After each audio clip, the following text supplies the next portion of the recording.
just watched both versions of the original Godzilla, the 1954 Gojira, which is the Japanese version, and then the 1956 Godzilla King of the Monsters. Turn that shit off. How unprofessional! Oh, man. Bad on me. That's alright, it's your first time making a video. We all make mistakes. But we watched both versions of the movie because he had never seen the Japanese version, and I'd only seen the English version like once, like way the fuck back, so I didn't remember anything about it, and I had just downloaded the movies for these videos, and so I'd watched Japanese ones. I was like, well, we'll just watch both of them and kind of just compare and contrast and see what changed, And boy, what was different. how interesting that turned out to be. It was really interesting the way they did that.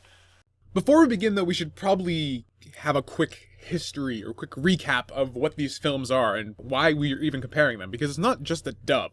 In 1954, Toho released Gojira, the first Godzilla movie, and it wasn't really a monster movie in the way that we kind of perceive it now. It was much more serious in tone and was trying to communicate something a lot more complicated than simply two guys in rubber suits punching each other. The genre really hadn't been invented and hadn't really become what it is today. It was talking about the, at that time, very recent atomic bombings of Hiroshima and Nagasaki, and was a metaphor for communicating the dangers of nuclear weaponry and the dawning of the atomic age. In that regard, this isn't just a monster movie, it really is a film. 2 years later, in 1956, the film got an American release under the title Godzilla King of the Monsters. However, some alterations were made. Lots of additional scenes were shot and inserted into the proceeding of the film, mostly starring the actor Raymond Burr, who plays Steve Martin in the film, a reporter who's on a layover on his way to Cairo and gets trapped in Japan when all this stuff goes down with Godzilla. His presence adds a Western and American sensibility to the proceedings of the film, and the narration that he brings as he does news reports in real time as the events happen streamline and make the story and the narrative of the film easier to get into, but at the same time, it holds your hand a bit more than the Japanese release. The two films are very similar, but these differences change the storytelling in a way that is worth looking at and worth comparing. Opening thoughts, I guess. First of all, I had never seen the unedited Japanese version, and I have to say that was really, really well done. It came out, it told the story, and it gave you the sense of awe that this was this unstoppable, unbelievable force of nature, and just absolute destruction. It wasn't the happy Godzilla, the friend. It was just an unpredictable, uncontrollable force of nature, and that was really, really captured in that movie. Right. And that was really, the special effects, they are what they are for the 1950s, but even then, it was so easy to overlook that because, in my opinion, the way they told the story, it reached out and it just grabbed you and pulled you in, and you didn't care so much that the effects weren't that bad. The story, the whole plot, even the acting was amazing on that. Right. Usually I like to make fun of some of the culture things, like the girl always crying like, Mm-hmm. and we had a couple of laughs about right. that, and yet it was a little bit overdone. But the acting in that movie was really well done. Right. Really well done. Yeah. And what I think the American movie, it didn't give the Japanese actors their due. For sure. Yeah. So. I mean, I love Raymond Burr, Perry Mason, and Ironside Rock. Don't get me wrong, but it just focused too much around the American actor and not so much around the main players. Right. And I think just the two films are a really interesting example of Eastern versus Western filmmaking and storytelling philosophies, especially at the time. Because the Japanese film was very much, I don't want to say subdued, but the way it told its story was all show, no tell.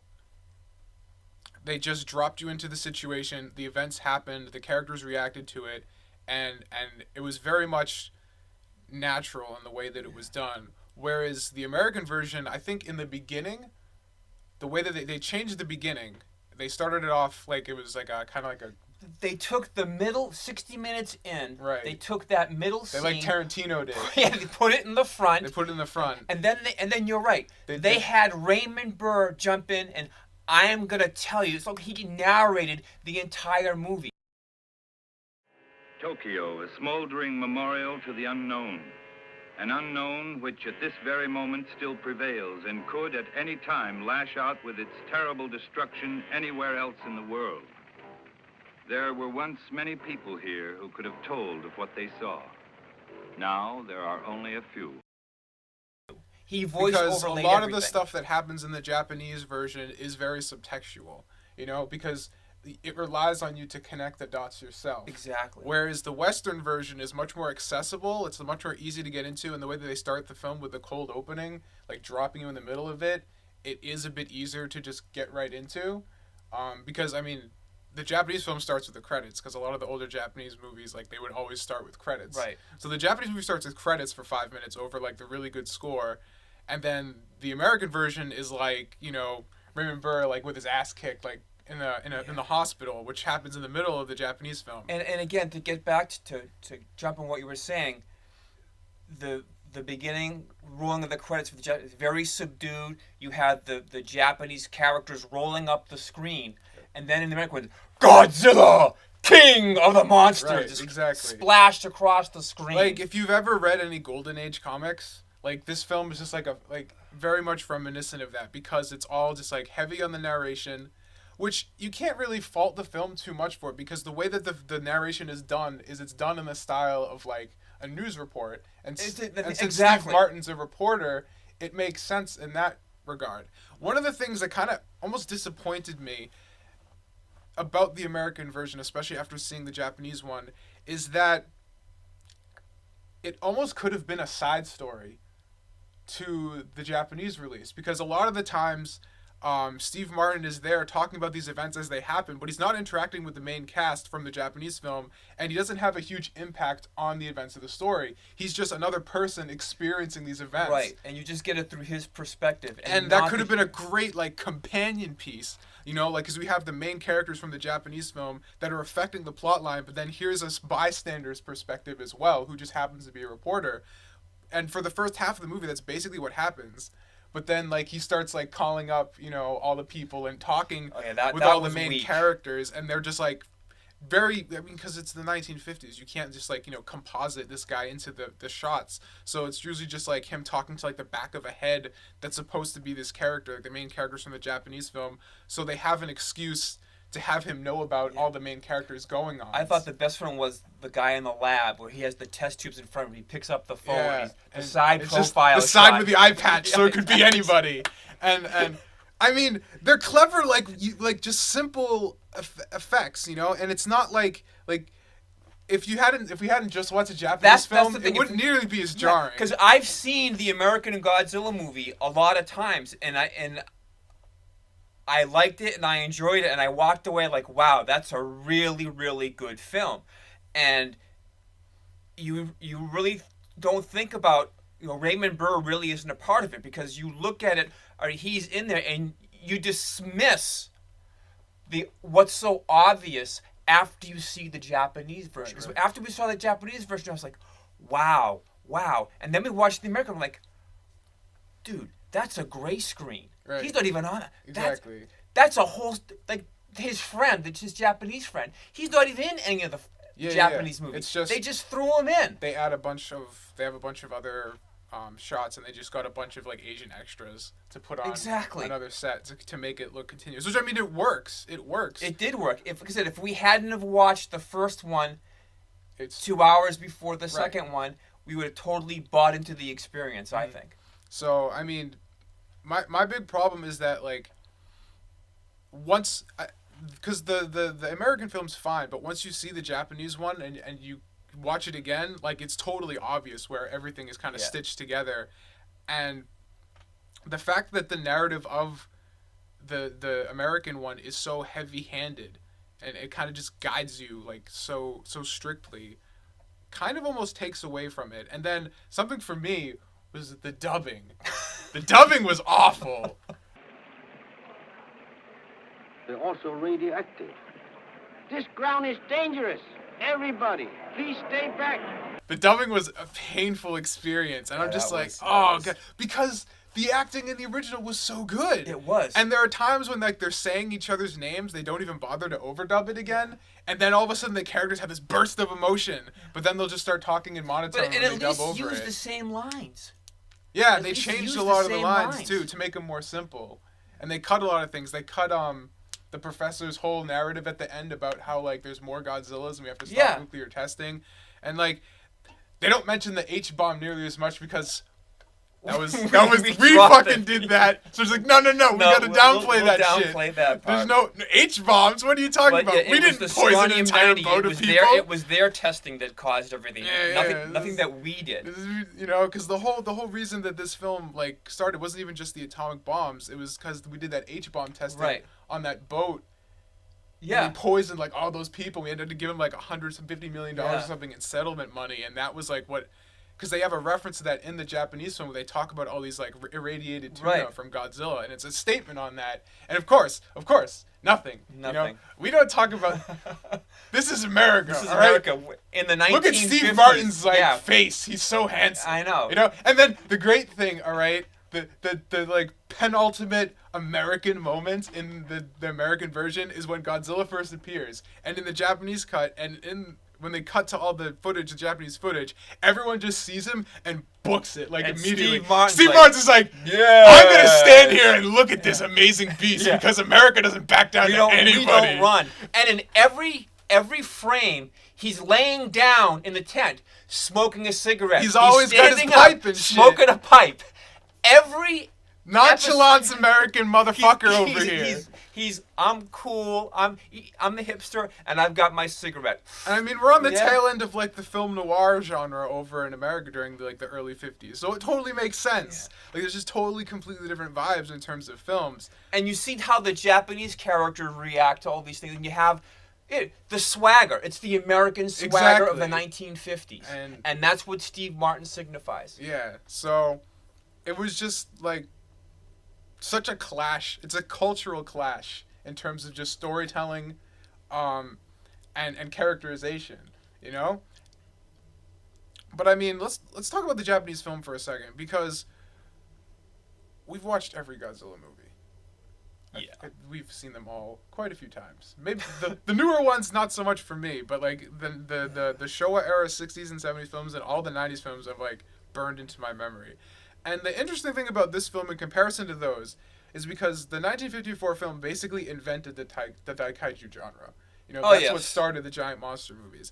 So the interesting thing about this film is that there was no kind of like formula for it to use because it invented this genre essentially. The one thing I thought, this kind of popped in me. You can agree and disagree, but this is going way back too.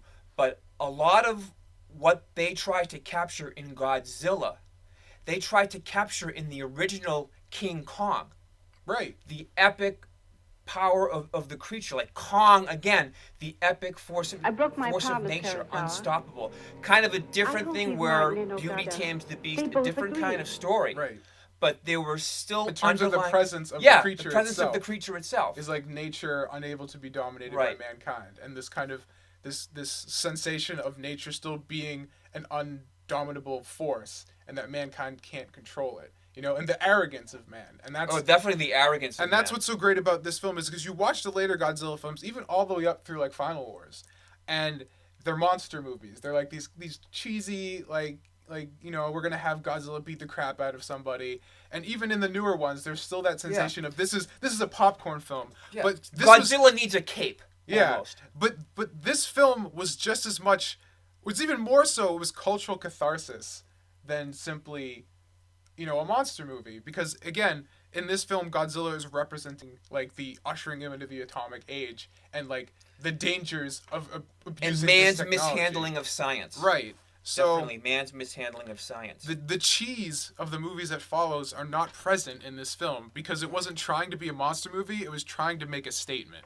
And so in that sense, the movie has a much more like mature narrative than any of the other films that follow in the franchise. And I think, the original Japanese movie, it had a much, I don't want to say darker theme, but just the way it was done, to me, it reached out and it grabbed you and it took you into the story more, and you felt more of the dread. I mean, that first time when Godzilla comes out of the harbor and they have that, it's a bassoon or that low, that really low, like, bass instrument. And then they have the guns lining up, and there's no They cut need. that out in the American, by the way. They just have like a couple shots of the guns. Yeah. But there's this all tension. Of the guns, they're all lining up because and Godzilla's coming in. This is the second time Godzilla's come in. So the first time, like, they got off lucky that he didn't go into the city,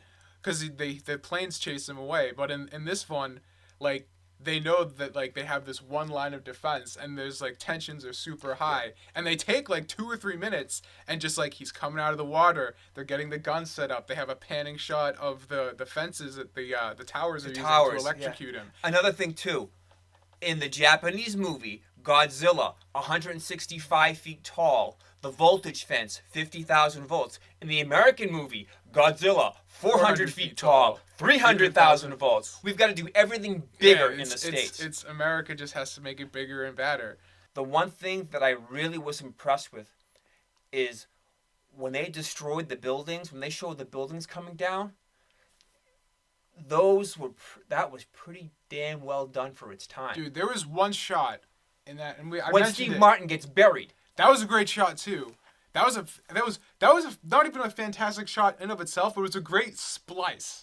Because he's not there. He's not there. But they cut it so that it looks like it's falling on him. It was a really quick cut. It was. The shot that blew my mind, because just the way they had to have set it up without any compositing. The leg going by? Right. So they have this camera on the floor looking through the windows. The building comes down, and then the pieces fall so that, like, you can still see out of the building from under the rubble, and then Godzilla walks by, like his foot just comes down. That was a great I have no idea how they did that without compositing. Don't know how they did that. That was amazing. It was ridiculous. And it's just like, it was like such a great creative angle, because like there was a camera inside the miniature. They crushed the miniature, but somehow kept the camera completely still and showed you the other and back showed part the guy of walking by. It was like nuts. And so like the way that they got creative with these shots was insane.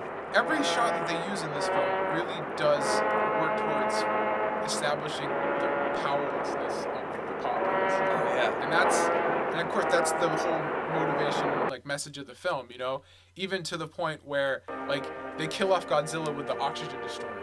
And like they have to invent a science fiction weapon to kill him, because there's nothing in our world and our technology that could stop him. And that's kind of the message, It's like this nuclear power is like running out of control, and like we've tapped into something that we're not ready to handle. So, and that's the thing is that, because at the same time, science is what creates Godzilla, but science is also what saves the day. So it's not it's not trying to like shit on scientific progress or telling you that humanity needs to be ignorant. It's that you need to understand how to responsibly handle technology. Again, the message of is man's morality keeping pace with man's advancement in technology. Exactly. And that's why I can't remember any of these people's names. I suck with names already. And then we have all these Asian guys. I'll put annotations down here with all the names that I butcher. But like Eye Patch Man, who was a badass, okay? He's a scientist, yes. He's a representation of that, because he creates this weapon which is, even in the Japanese script, like heavy-handedly like, this is a like allusion to the H-bomb. Right. They say that. They're like, and then his way of handling it correctly is that, it's just like he understands that we're not ready for this, and he basically kills himself with his own weapon to prevent it from being used ever. And that's the other thing too, is until Godzilla vs. Destroyer, but we'll get to that. The whole way they handled that in the original movie, when he's burning his notes, and that the Japanese movie seemed to know that you knew that when he was going to go, he wasn't coming back up, because he said, as long as the formula is still in my head, I can be coerced to use it again. So the foreshadowing, he understands exactly like how fucked he is, and so like because the whole thing is that like he's pretty adamant on not doing it until he realizes that his girlfriend is banging the main character. So he's like, well, fuck, now I have nothing left to live for. It's like, then it's just like, well, that was like his one attachment, because he's all like, in his lab away from everybody and just like all about his work, and that was like his one connection to humanity in general.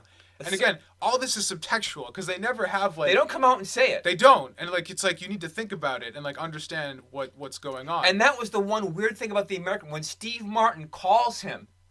Oh, Steve, you're a better scientist. You are a reporter.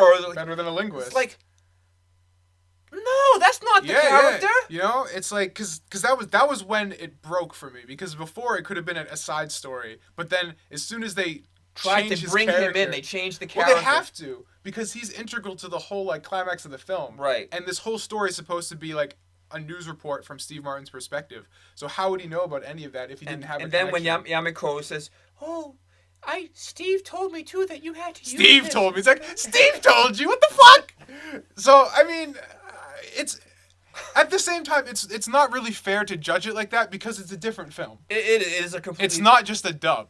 They change a lot about it, and to their credit, they put a lot more effort into it than just dubbing a movie. Right. Because then everything. Because another thing that I liked about the dub, to give it, or the American version, to give it its credit, is that a lot of it they leave the Japanese in there, and then Steve Martin's friend translates for him. So right. Instead of painfully dubbing everything, like they only dub a few integral characters. Yeah, it's like that actor's role. You're the translator. Steve Martin's friend, and you're the translator. You're the translator, and that's your job. But you know what? It works. I was fine with that. It worked because like that helped drive home like the whole feeling that he came to Japan. He's not Japanese. He doesn't know that culture, and there was the divide. There for the 2-day layover, right? And he was they say observing that in the beginning. event. He was on his He way was to a Cairo, reporter, and it made his perspective more genuine, which is why when they eventually drag him and twist him into the main plot, it was such a letdown because they had this separation in the beginning when they could. Right, and like I said, it wouldn't be as blatantly obvious if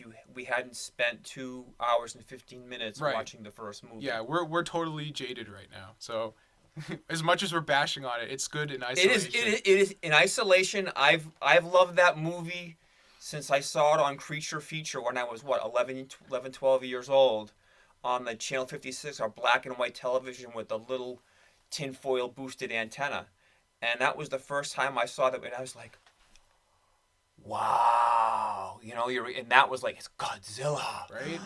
And that's the whole thing. It's like, that's, you grew up with that. It captured your imagination, and it just the atmosphere, and the themes of the film worked so well, And one of the things that I had said, and we both kind of agreed on, is that it's kind of amazing how well the music was in this film. The score is fantastic, and a testament to that is that like half the tracks from the original film are in all the movies, and I'd never realized that. And obviously the theme is iconic at this point, and if it's not in the new movie, the movie sucks. Yeah, that's by default. That's going to be a huge blow if they don't use that theme soundtrack. Then fuck it. There's the Japanese army coming in, right? Then the dun dun dun dun dun dun, the Godzilla theme. But like there's like 3 or 4 tracks made in this 1954 movie that were used in like Godzilla Final Wars. Right. And like it's not even like they've been remixed or anything. It's like they've re-recorded them exactly the same. But the best part was when he went down to use the oxygen destroyer. That music was so subtle. And so masterfully played in. It was incredible. Because it felt like this really like soft, like solemn, melancholy just kind of end, and it just set the mood because you knew that the fucking dude was gonna kill himself. Yeah, he knew he was. And he knew that he was gonna fucking off himself. So you're just waiting for it, and it just because everything was slow because they were underwater, so they were moving slowly, and Godzilla wasn't really moving at all, and the music just set the tone so well. Dude, we got to look up who friggin' composed for that because he's a god. The music score was amazing. And the fact that 60 years later we're still rocking out to all that and like and all they're still using it, right? So like that was just like everything came together in this film to make you feel what it was trying to communicate. I love the plasma breath, the fire breath. Again, I think I told you that it looked like they were boiling steam and shooting steam out of a kettle through his mouth, and that's probably what it was. It was a practical effect. If you look at because they had like 2 Godzillas in this movie. Right. They had the guy in the suit, and then every time he used the breath, the head with the pipe, or wanted to move the head around, they had an animatronic of him. And if you look whenever he's using the breath, you can see like the tube in the mouth that's like spewing out like the steam and stuff.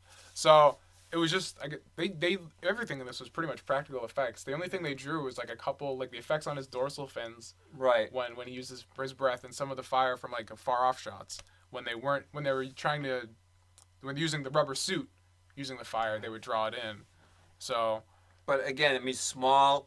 I mean, I'm reaching the carp, but the story. standing on high Jap- here 60 years later saying like, Yeah. man, these effects are I- shit. I know. Like, The original Japanese story. If you've never seen it, you're doing yourself a disservice because it's really good. it really is good. I mean, The beginning, acted. the first act is a little rushed, I would say. A little quick. The way that like the two or three ships sink in like 3 yeah. or 4 minutes, it's a little rushed. But as soon as I get the initial exposition out of the way, it slows down and it gets a lot better. Which is kind of why I kind of like the opening of the American version better, because they slow down that a little bit because they have Steve Martin talking so He's much. talking, right. So things have to happen slower because the man doesn't shut up. Which throughout the entire movie helps the intro a little bit, but as soon as we get to the part where the Japanese version kind of leveled out, it starts to become a little bit more intrusive, and it feels like they're telling you everything that's happening. Regardless of which version you actually end up watching, though, the fact of the matter is, and the point I think we're both trying to make here, is that Godzilla, the original film, stands alone. It's really peerless in terms of the franchise that it spawned. It's trying to communicate something completely different. The tone is much more serious, much more somber, much more humbling, and a lot more powerful than the kind of more upbeat, cheesy monster battles that the preceding films exemplify. It's not only a great monster movie, it's a powerful movie in and of itself. It has something to say, and it communicates it very effectively, especially considering the time that it was made and the tools available to convey that message. It's probably one of the best films I've ever seen, and I highly recommend you see it, even if you're not interested in monster movies or Godzilla in general.